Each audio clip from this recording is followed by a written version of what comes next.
Hello and welcome to the Personal Economy series, Your Wealth and Beyond, brought to you by HSBC Premier in partnership with CNBC TV 18. Now on the series, we take a closer look at the things that we value the most: home, work, health and much more. Basically all the things that make up our personal economy. Today on the episode, we turn the spotlight on education as we meet two individuals: a professional for whom learning is a constant companion, and the mother of a young student who's in a crucial year in her education.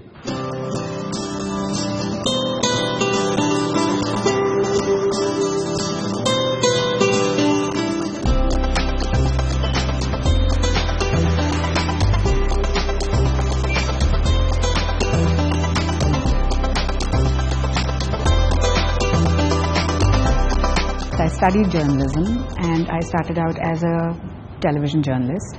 So somewhere along, after 8 years of being in the media, I felt that I needed to apply myself differently to my career, apply my skills differently to my career, and that's when I discovered arts management.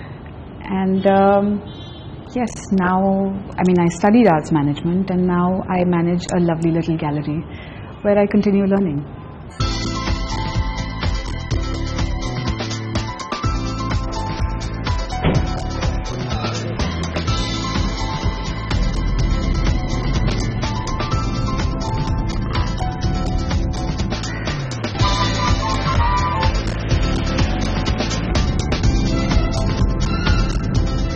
I'm a school topper, I'm a college topper, I got a university gold medal in BCom, and I've done my ICAA, I've done my CIIB, I've also done a degree from the NIT.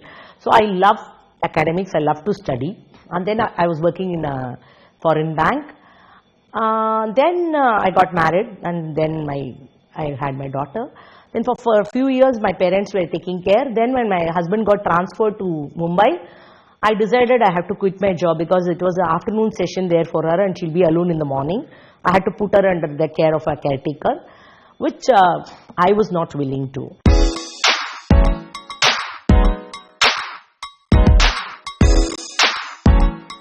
Priya Krishnamurthy works as a manager at a gallery that promotes indigenous arts, craft and design. Learning is a passion that she constantly pursues. It is possibly my love for travel that triggered the interest, because every time you go out there and you travel, there is something new that you learn about the world and you learn something new about yourself. So it becomes, curiosity becomes a nature, a second nature to you. And once you start knowing or discovering new things, you want to know more. So that's possibly one trigger.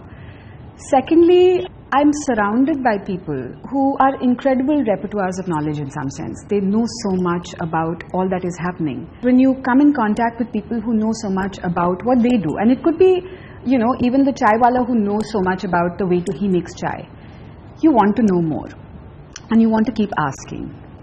Thirdly, I've thankfully had wonderful people in my life who've never,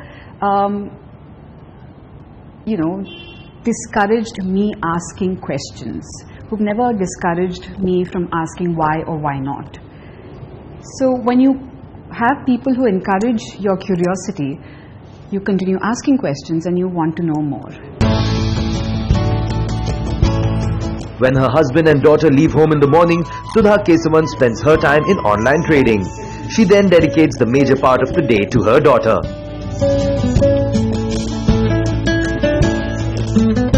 By the end of 9, she decided she wanted to do law, and so she took up the commerce group. Though people said if you are a good student, you should take up only science. She didn't pay much attention to that. She has taken commerce.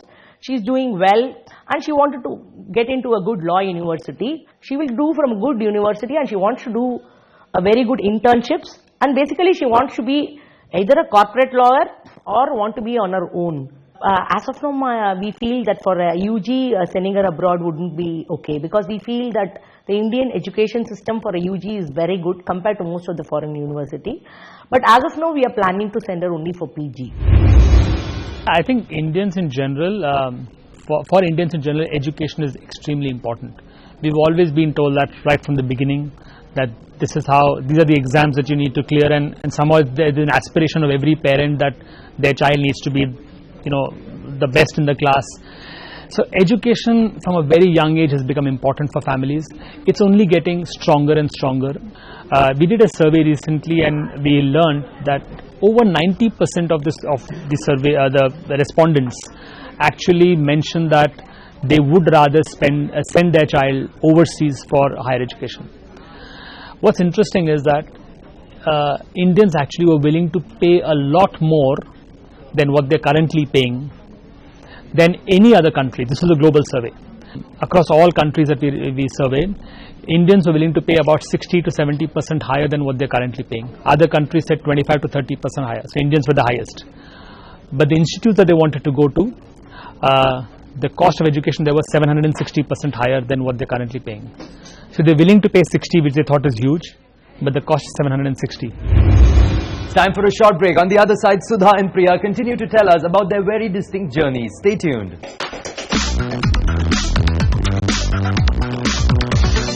Welcome back to the Personal Economy series, Your Wealth and Beyond, brought to you by HSBC Premier in partnership with CNBC TV 18. Now, education plays an important role in the lives of Indians.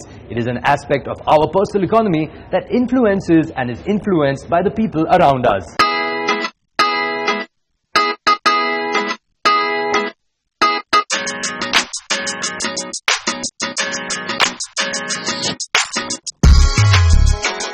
One of the first times I did combine travel with education or a course was when, one, I wanted to know more about the arts, and two, I wanted to travel alone. So it just made sense to combine a short course in London and then sort of gain different perspectives and move on and travel more around the area. So when I did this, I remember gaining new friends, gaining new perspectives, and even after the course, it was a short course, we traveled together and we ended up hanging out together and changing and exchanging perspectives, which was fun. And suddenly the world opens out to you when you're traveling as well, and that, I think, was possibly one of the first ways I started combining travel with education, or travel with learning, I would say.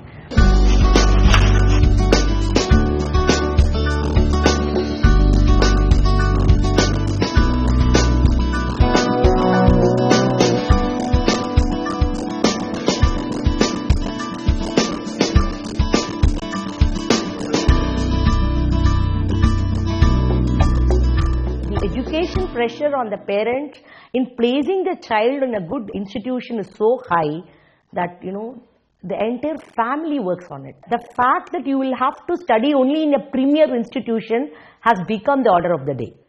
Okay, earlier what was it? We used to live in a place, nearby school we used to send our children. Okay, it's vice versa now. I find my school, I go take a flat there, I take a transfer, or I leave my kids with my grandparents, or, you know, whoever is able to take care. I'm able to do that much sacrifice. I have friends who've also told me, you don't need to go to a school to learn, because learning can happen all the time. You know, there is access to knowledge at your fingertips today. But I like having the formal structure of going to an institution. And I'm not saying that I've been to many, but because learning also continues. But when you end up going to, say, a short course or even a postgraduate course, you're not seeking knowledge alone, you're also seeking perspectives. People who, let's say, work for 10-15 years and say, okay, let me try and up my skill set by joining an institute, take a break from work and come back. It is happening a lot, as we see, one. Secondly, we also find corporates or organizations are willing to support their employees in mid-breaks for education. So you have corporates who say, okay, you worked with us for so many years, you can take a year and a half, 2 years break, go do a completely different course that will increase your skill sets, and then come back to us. So they give you a sabbatical and they actually encourage you to come back and join them. It allows people to think of education beyond school, college and post-graduation. Again, was not very common in the years gone past. So that's something that is a phenomenon that's happening, and it's happening a lot. One thing I've noticed a change is Right from the play school or pre-KG, now the parents are hunting only for the best schools, or schools where, you know, there is heavy fees and there's lots of international and those adjectives added, which I was not looking for when I put my daughter.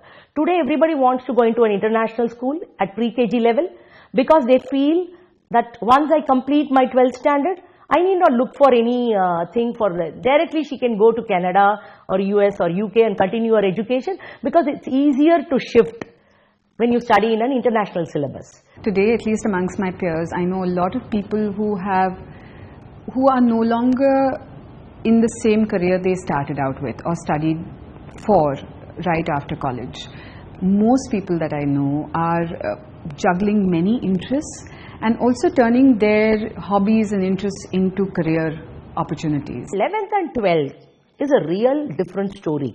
You know, when my daughter in the younger stage, I used to look at parents in the school talking about this 12th and thinking why they are making so much fuss and why they are talking a lot. But then you will have to experience of a class 12 parent because the pressure is really enormous. You will have to experience it to face it. Because from the school front, from the peer pressure, from the classes and the tuitions, the expectations are so high, and some of the children, their expectations are really high. Time for a short break. On the other side, how best to plan for our educational needs. Stay tuned, we'll be right back.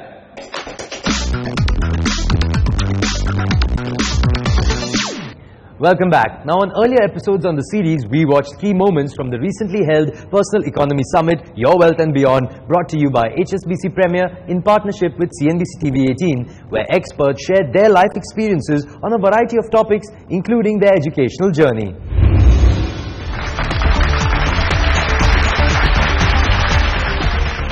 In India, I come from a generation where growing up and reaching a certain stage in life, it's a little bit like being a man inside a cannon. You know, in those circus, you shoot somebody out of a cannon. So it's like we were shot out of a cannon. And we went like that, you know, you go, you study, you go to school. If you do well, you go to a certain kind of college. If you do really well, you become a doctor. If you do a little less well, you become an engineer. If you really suck, you go in advertising. I mean, but you kind of, you know, you just, without recognizing it, without thinking about it, you finish studies, you got a job, you have to settle down, and there's a whole conspiracy that is afoot that everyone wants you to settle down, and you settle down, and you are 35 before you know it. It kind of happens like that. It's a script. All of us kind of are part of this script. Not all of us, but a lot of us certainly in my generation were part of this script. We reached this particular place without thinking about it, without having any idea, really speaking, of what we were doing.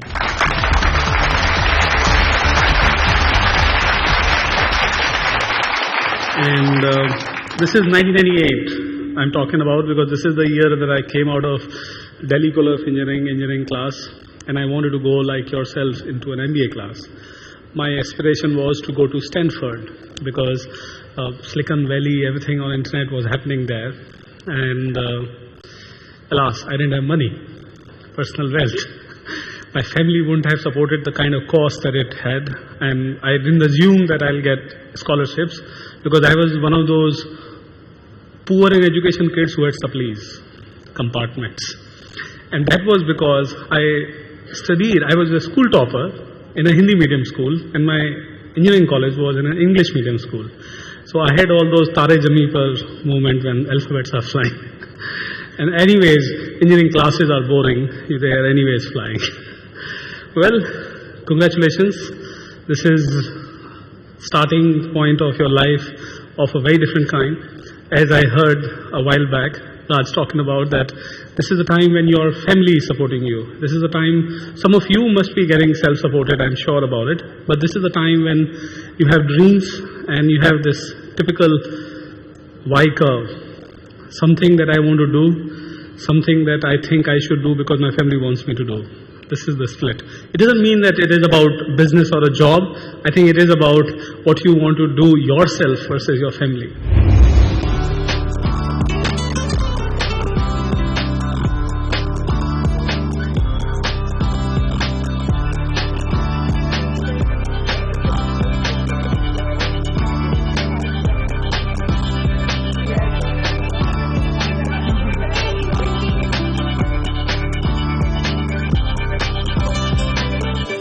I think one of the things that kept driving me all along was how do you stay relevant and make yourself relevant and fit into the larger picture in a meaningful way.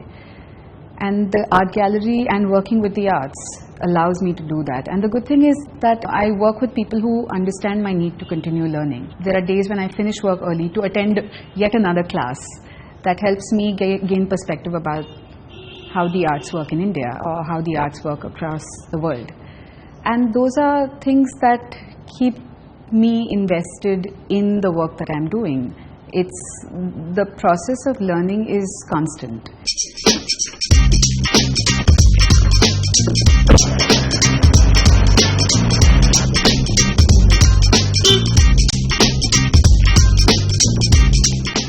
In the class 11 and 12, as a parent, my contribution will be more of a motivator. Constantly motivating the child, saying you can do it, and maybe when he or she is sitting late in the night, providing that little snack or trying to say, look, I am around in case you want anything. Because the amount of hours of study that they need to put in enormous. The number of problems that they are solving in each subject is running into thousands. So all this can happen only if you are able to be free and contribute. If I myself under pressure, because of home or office pressure, I don't think I can do that to my child.